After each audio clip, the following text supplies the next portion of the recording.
Beavers. दोस्तों, अगर आप इस जानवर के बारे में कुछ भी जानते हैं तब तो आप ये जानते ही होंगे कि वो कितने शानदार बिल्डर्स होते हैं, जो कि सबसे जटिल नदी के किनारे की संरचनाओं को इंजीनियरिंग करने में उस्ताद हैं।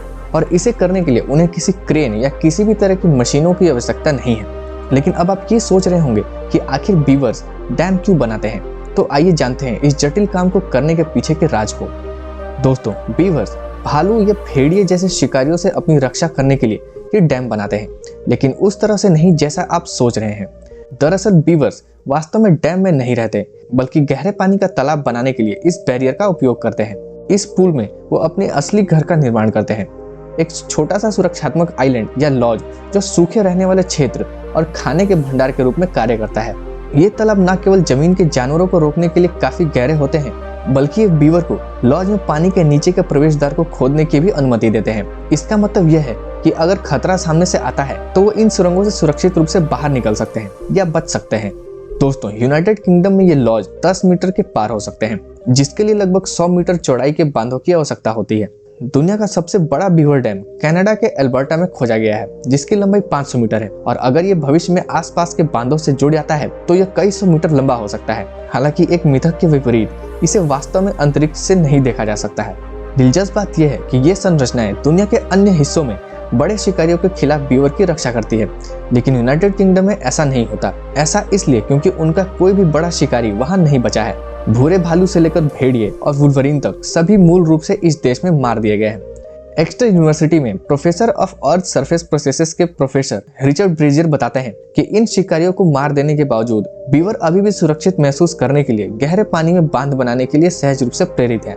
दोस्तों, अब तक तो हमने जाना कि बीवर्स डैम क्यों बनाते हैं, तो चलिए अब आगे जानते हैं कि वो इसे कैसे बनाते हैं। दोस्तों, बीवर्स पहले नदी के पास के पेड़ों और शाखाओं की छालों को काटते हैं ताकि वो बहते वाटर बॉडीज पर इन्हें गिरा सके और इसके फ्लो को ब्लॉक करके एक डाइवर्जन पैदा कर सके। इस मूल संरचना को टहनियों, पत्थरों, पत्तों, शाखाओं, घास, जड़ से उखाड़े गए पौधे और अन्य किसी भी चीज के आधार को टॉप पर रखकर एक सुपर स्ट्रक्चर का निर्माण करने के लिए और मजबूत किया जाता है।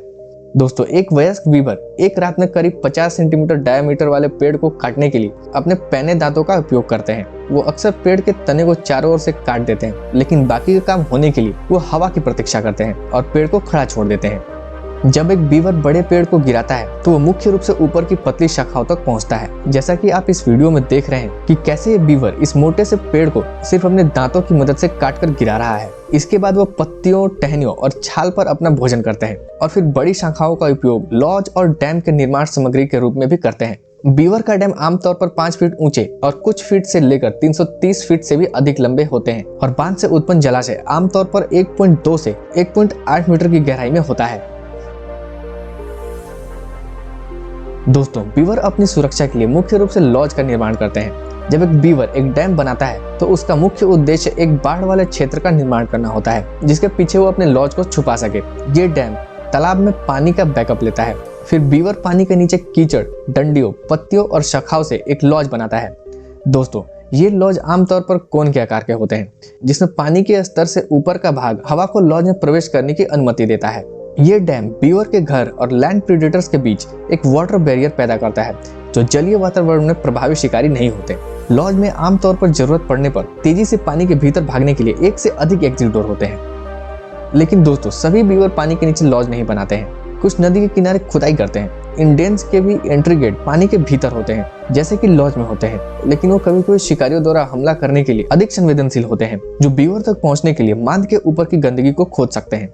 अपनी बांध की रक्षा करने के लिए बीवर शाखाओं, पत्तियों और मिट्टी से अपने डेन के ऊपरी हिस्से का निर्माण करते हैं और सूखी कीचड़ सख्त होकर शाखाओं को पकड़ लेती हैं, जिससे शिकारियों के लिए खुदाई करना मुश्किल हो जाता है और ये बीवर के लिए अतिरिक्त सुरक्षा प्रदान करता है। दोस्तों, जब अपने घरों के बाहर खतरे का सामना करना पड़ता है तो बीवर के पास कुछ इनबिल्ट डिफेंस भी होती है, जैसे कि उनके नुकीले पंजे जो खुदाई में मदद करते हैं और समय आने पर आत्मरक्षा में भी काम आते हैं। बीवर अपने दांतों का भी इस्तेमाल खुद को बचाने के लिए करते हैं, लेकिन वो अन्य प्राणियों को नहीं काटना पसंद करते जब तक कोई शिकारी उन्हें पकड़ने की कोशिश नहीं करता, या तब जब वो अपने इलाके की रक्षा कर रहे होते हैं।